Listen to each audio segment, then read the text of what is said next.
अपने स्तर पर तैयारियां कर रहे हैं। और इसी बीच यूनिफॉर्म सिविल कोड यानी कि समान नागरिक संहिता को लेकर देश में नए सिरे से बहस शुरू हो गई है।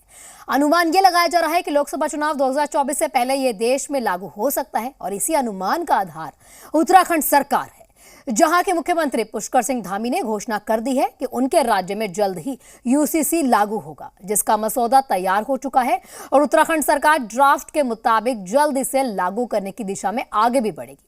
उत्तराखंड सरकार के इस कदम पर देश में बहस शुरू हो चुकी है, जिससे झारखंड भी अछूता नहीं दिखा।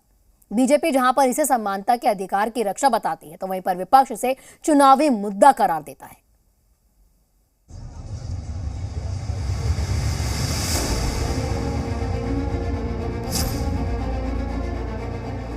फिर निकला यूसीसी का जिन्न, उत्तराखंड सरकार का ऐलान, झारखंड में सियासी घमासान। भारत में गोवा इकलौता ऐसा राज्य है जहां यूनिफॉर्म सिविल कोड लागू है, लेकिन इसे केंद्र सरकार ने लागू नहीं किया था, बल्कि ये गोवा की नागरिक संहिता है जो 1867 की पुर्तगाल नागरिक संहिता पर आधारित है।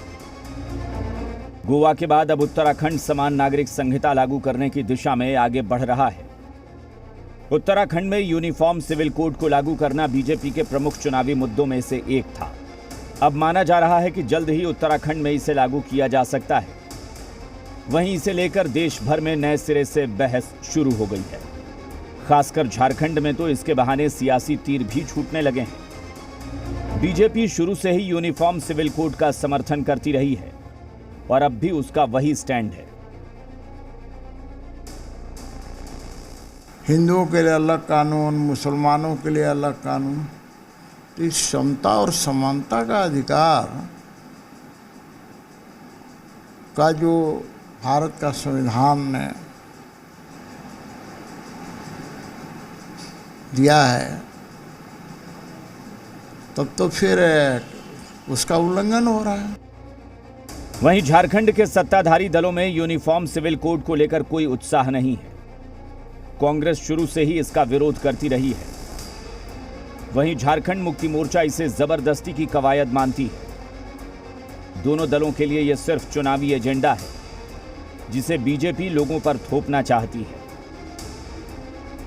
जनता ये जान गई है कि ये ताबीज निकालता है भारतीय जनता पार्टी और फिर डालता है, इसलिए वो कोई भी मुद्दा लाए, इससे आम जनमानस पर कोई फर्क पड़ने नहीं जा रहा है।